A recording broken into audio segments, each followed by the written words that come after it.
Well, let's bring in Alyssa Caverley, who joins us now. Alyssa, you're at the funeral venue. Explain to us exactly where it is and what's happening there.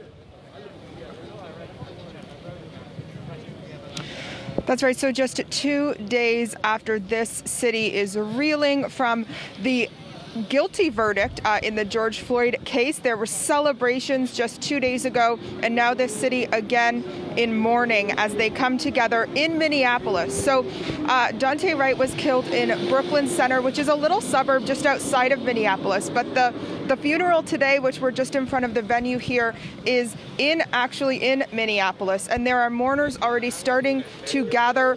A lot of black clothing being worn today as we see a lot of people starting to come to mourn the death of Daunte Wright here in Minneapolis. As you mentioned, Reverend Al Sharpton will be delivering the eulogy. He is a very big civil rights activist here. And the family of George Floyd will also be attending the funeral today to show their support for the family of Daunte Wright.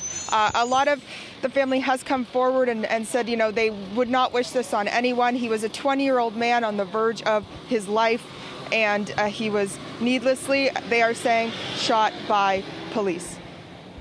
Yeah, I mean, just tell us a little bit more, Alyssa, about what we know with regards to the circumstances and the events leading to Daunte Wright's death. So police released a video. The death happened on April 11th, less than 2 weeks ago, and here we are now at his funeral.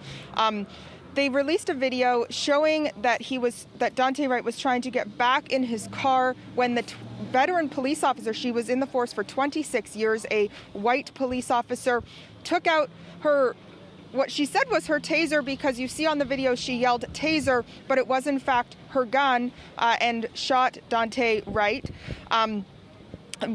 She was obviously charged with second-degree manslaughter, which is a usual thing. They will charge a police officer right away as they are doing their investigation into what actually happened. But that is the case here, and that is what they were doing at that time. Okay, well, thank you very much indeed for bringing us up to speed. Alyssa Caverley there in Minneapolis. Thank you very much indeed.